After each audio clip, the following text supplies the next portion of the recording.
আসসালামু আলাইকুম guys, welcome back to my channel. আমি সাবিনা। কেমন আছো তোমরা সবাই?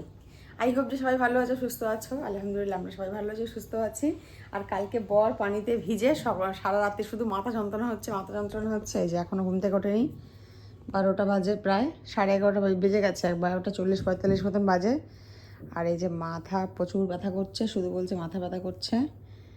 কারণ কি, কালকে পানিতে মানে যে সময় বৃষ্টিতে এসেছে সে সময় একটা জায়গায় আটকে পড়েছিল, তারপরে অনেকক্ষণ ধরে ওয়েট করছিল। আর আমি বারবার বলছি যে চলে আসো, বেকার পানি থামবে না। সত্যি তো অনেক রাত্রি পর্যন্ত পানি হয়েছে। তো আমি ওকে বলছিলাম যে ভিজে চলে আসো, এসে বাড়িতে মাথা মুছে নেবে। তো যাই হোক, তো ভিজে এসেছে, তারপরে আর মাথা যন্ত্রণা শুরু হয়ে গেছে। এই যে মায়ের জন্য, দিদির ভাইয়ের ছেলেমেয়ের জন্য জামা কাপড় পাঠিয়েছে দিদি, সব এখানে সব রেখেছে, নিয়ে যাবে এগুলোকে।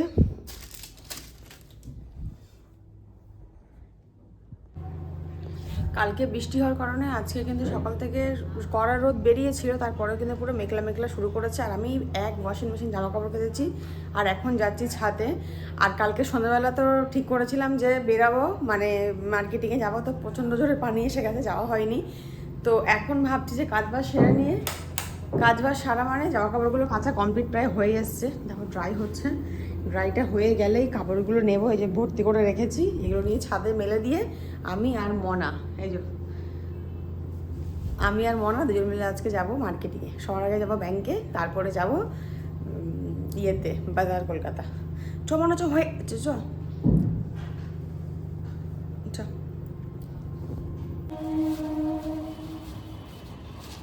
10 মিনিটের রাস্তা, প্রায় আধ ঘন্টার বেশি লাগলো।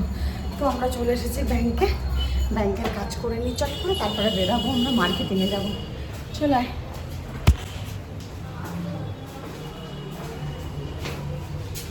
হাঁপিয়ে গেছি। আয় আয় না,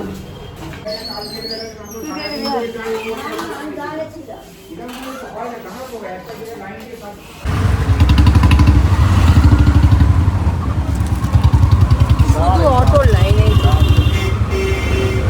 অটোর লাইনের জন্য এত ভিড় আর এত বেশি টাইম লাগছে।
এখন জামা কাপড় দেখছে, একটা শার্ট নিয়েছিল, শার্টটা পছন্দ হয়নি, একটা প্যান্ট হোয়াইট নিয়ে ঘুরছে, এবার শার্ট পছন্দ করবে। চল ওখানে, চল ওখানে, ওদিক ওদিক। আমার টাকা দিয়ে প্যান্ট কেনার জন্য। হ্যাঁ, তো এইগুলো নিস আমার না, এগুলো কি করি পরে?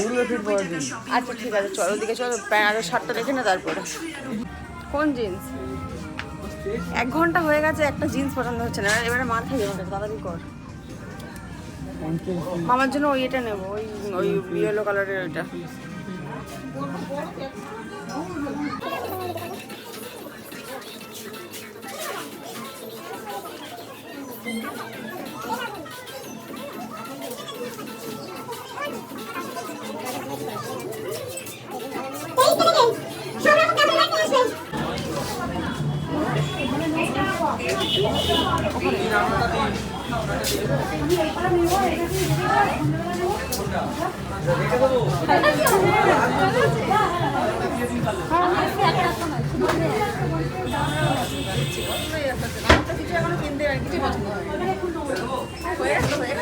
না শুধু জুতো কিনে দেবে, ছেলে জামা কিনবো। এটা ভালো লাগছে, দিনের বেলা, দিনের বেলা বড্ড ইয়ে লাগবে, ব্রাইট লাগবে।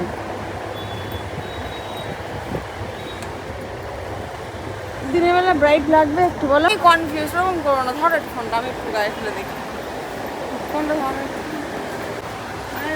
ধরো রোল কাটিং হয় থাকবে।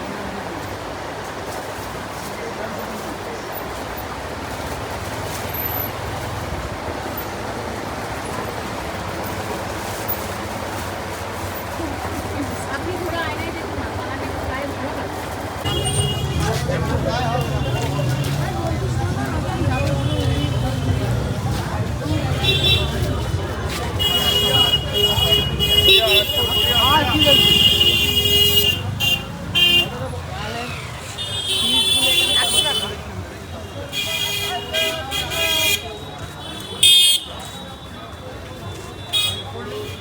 নিলাম।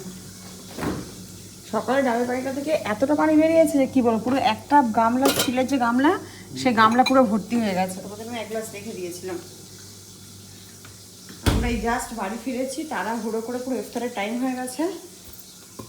আজকে বেশি কিছু ইফতারে বানাইনি, আজকে শুধু দইয়ের শরবত আর ফল ডল দিয়ে আজকে ইফতার সারা হলো। আর আমার এখন প্রচণ্ড খিদে পেয়েছে, এখন এদিকে রান্না চাপিয়েছি, তারপরে ভাত খাবো, রান্না হবে।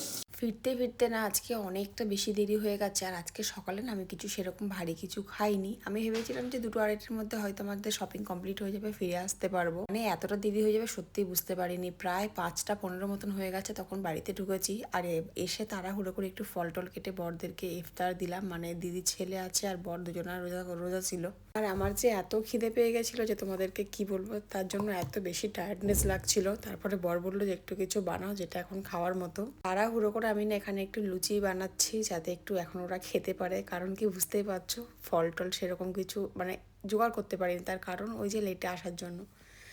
তো আজকে সারাদিন যা যা ভিডিও ছিল তোমার সাথে শেয়ার করলাম। আই হোপ যে ভালো লেগেছে। ভালো লাগলে অবশ্যই লাইক করো, কমেন্ট করো, চ্যানেল সাবস্ক্রাইব করে পাশে দেখো। তো এখন লুচি, ঘুগনি আর বাঁচা মাংস সেটা দিয়ে আমরা এখন খাবার সারছি। আল্লাহ হাফিজ।